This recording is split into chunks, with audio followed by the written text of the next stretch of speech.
Ini adalah makam para keturunan daripada Malikus Saleh.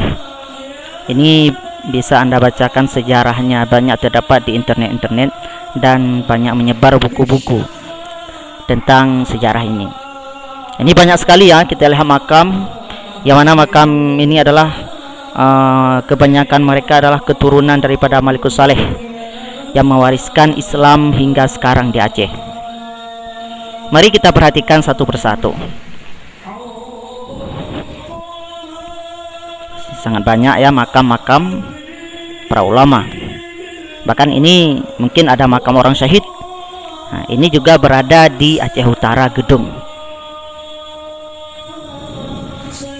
Tidak jauh daripada pemakaman Malikus Saleh, hanya sekitar 1 kilometer saja.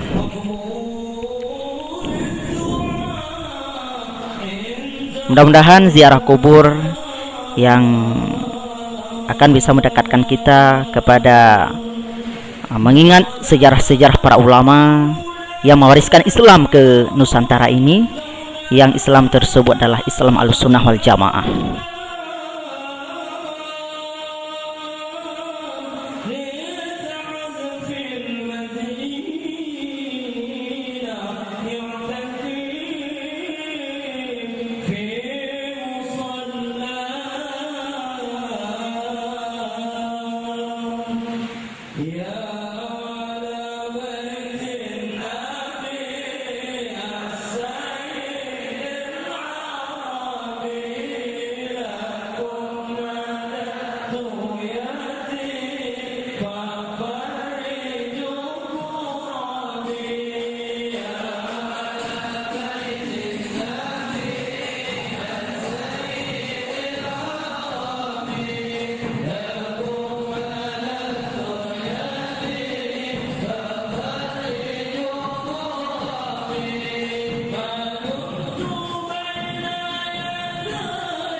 Mudah-mudahan ziarah kubur yang akan bisa mendekatkan kita kepada mengingat sejarah-sejarah para ulama yang mewariskan Islam ke Nusantara ini, yang Islam tersebut adalah Islam Ahlussunnah wal Jamaah. Insyaallah kita akan melihat episode selanjutnya, ziarah-ziarah mahabbah kepada kuburan-kuburan dan mazarih-zarih para ulama.